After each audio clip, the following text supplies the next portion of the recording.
Sir सबसे पहले तो आज जो बैठक की गई है इसके बारे में बताएं, क्या उद्देश्य था बैठक का और कौन से मोर्चे की यह बैठक की? देखिए, आज भारतीय जनता पार्टी जिस नाते पूरे देश में चुनाव के अंदर जारी है, सबसे बड़ी विश्व की पार्टी संख्या बल के आधार के ऊपर, सदस्यता के आधार के ऊपर भारतीय जनता पार्टी और कैडर बेस पार्टी है। और आज हमने अपने बूथ के ऊपर काम करने वाले जितने भी स्तर के हमारे बूथ के कार्यकर्ता हैं, तो बूथ प्रबंधन की एक 2 मंडलों की हमारी बैठक थी। उस नाते ही जो है हमारी आज की मीटिंग हुई है। और इसी कड़ी में जो आधी विधानसभा की 2 मंडलों की बैठक है वो शाम को जो है पिजौर में होगी, और पंचकुला की भी अभी पूरी विधानसभा की बैठक है। तो पूरे देश भर में अलग अलग नाते, चुनावी प्रबंधन के नाते, बूथ प्रबंधन के नाते जो विभिन्न बैठकों का आयोजन हो रहा है। तो लोकसभा के अंदर संयोजक के नाते इस पूरी लोकसभा में मैं इन बैठकों को ले रहा हूँ। और आज की मीटिंग का यही उद्देश्य था। 25 तारीख को एक अच्छी मेहनत के साथ बूथ की तैयारी के ऊपर जो कार्यकर्ता उतरे, इन्हीं बातों को लेकर आज की बैठक। तो लगातार आपके द्वारा जो है चुनाव प्रचार भी किया जा रहा है उम्मीदवारों के लिए, क्या लग रहा है अगर हरियाणा की बात करें तो किस तरह से देखते हो जो 10 के 10 प्रत्याशी हैं भाजपा के, उनके जीत को लेकर क्या कुछ? देखिए, हरियाणा की स्वाभिमानी जनता पूरे मन के साथ, अगर मैं कहूँ समर्थन के साथ, आशीर्वाद के साथ आदरणीय नरेंद्र मोदी जी को तीसरी बार भी अपनी सेवा देने के लिए तैयार है। 10 की 10 सीटों के ऊपर मेरा रोहतक भागलपुर भी जाना हुआ, वहाँ भी लोग बिल्कुल दोनों हाथों से मोदी जी को आशीर्वाद दे रहे हैं। 10 की 10 सीटों के ऊपर जो है कमल खिलने जा रहा है हरियाणा में, और पहले से ज़्यादा जो है बहुमत से, पहले से ज़्यादा मेजोरिटी से पूरे भारत के अंदर भारतीय जनता पार्टी सरकार है। अगर अम्बाला लोकसभा की बात करें सर, जो कांग्रेस के प्रत्याशी हैं वरुण चौधरी, उनके द्वारा कहा जा रहा है कि जो यहाँ से सांसद रहे हैं रतनलाल कटारिया जी, उनके द्वारा लोकसभा में आवाज़ को बुलंद नहीं किया गया एरिया की, उसको लेकर आप क्या बोलते हैं? देखिए, सभी विपक्ष के साथी होने के नाते वरुण जी का ये रोप जो लगाना जायज़ बनता है। राजनीति है, राजनीति में कुछ कहने के लिए वो कहेंगे भी। और एक रतनलाल कटारिया जी ने जिस तरीके से सवाल लगाए, जिस तरीके से आवाज़ उठाई, और उनका रिकॉर्ड निकलवा के देख सकते हैं।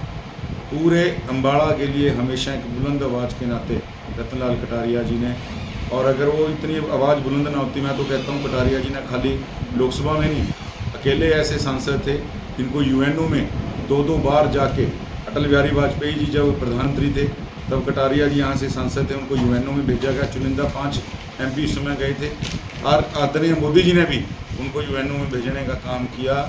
सबसे बड़ी पंचायत है जो दुनिया की, तब भी चुनिंदा 8 या 10 MP गए थे। तो वरुण जी को मैं ज़रा ये निवेदन करना चाहता हूँ कि जिनके ऊपर अटल जी और मोदी जी ने तक विश्वास करके उनको दुनिया की सबसे बड़ी पंचायत में भारत की आवाज़ उठाने के लिए भेजा, उनकी आवाज़ के ऊपर शक करना वरुण जी पॉलिटिकल आरोप है। इसके ऊपर मैं इससे ज़्यादा कुछ। सर, कांग्रेस पार्टी के द्वारा हमेशा से परिवारवाद के आरोप लगते रहे हैं, लेकिन क्या अम्बाला लोकसभा में बंतो कटारिया को जो टिकट दिया गया है या प्रत्याशी बनाया गया है, क्या ये परिवारवाद का उदाहरण नहीं है? देखिए, कार्यकर्ताओं की अगर मैं कहूँ इच्छा थी, पार्टी का सर्वे, और बंतो जी की अपनी 35 साल से एक राजनीतिक पहचान है।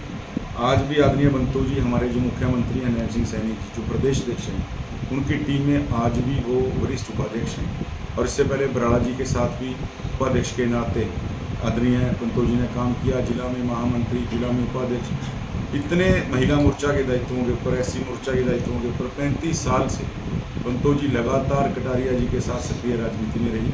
और जैसा मैंने कहा, सर्वे भी एक आधार होता है, और ऐसा नहीं है एक परिवार से 2-2 टिकटें दे दी गई। जो बराबर कार्यकर्ता के नाते बंतो जी ने मेहनत की, उस मेहनत के आधार के ऊपर ही जो है सर्वे की फीडबैक के ऊपर और कार्यकर्ताओं की इच्छा के ऊपर जो है टिकट। एक सर वरुण चौधरी ने ये भी कहा है कि जो ब्रिजभूषण जी के बेटे को टिकट दी गई है, उनके ऊपर पहलवानों से जो भी आरोप लगाए गए थे, उसको लेकर भी कि बेटी बचाओ बेटी पढ़ाओ का सिर्फ नारा भाजपा देती है। देखिए, वो जो आरोप लगे थे उनके लिए जांच चल रही है, कमेटी बनी हुई, और इसीलिए पार्टी ने ब्रिजभूषण जी को टिकट नहीं दिया।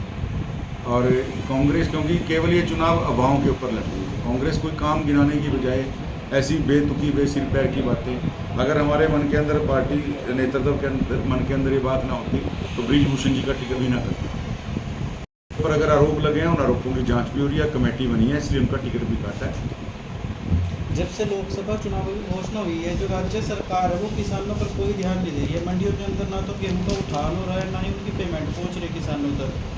देखिए, जब तक उठान होके आगे नहीं जाएगा जी, तो उस ना किसानों की पेमेंट भी नहीं होगी। एक लॉ बना हुआ है।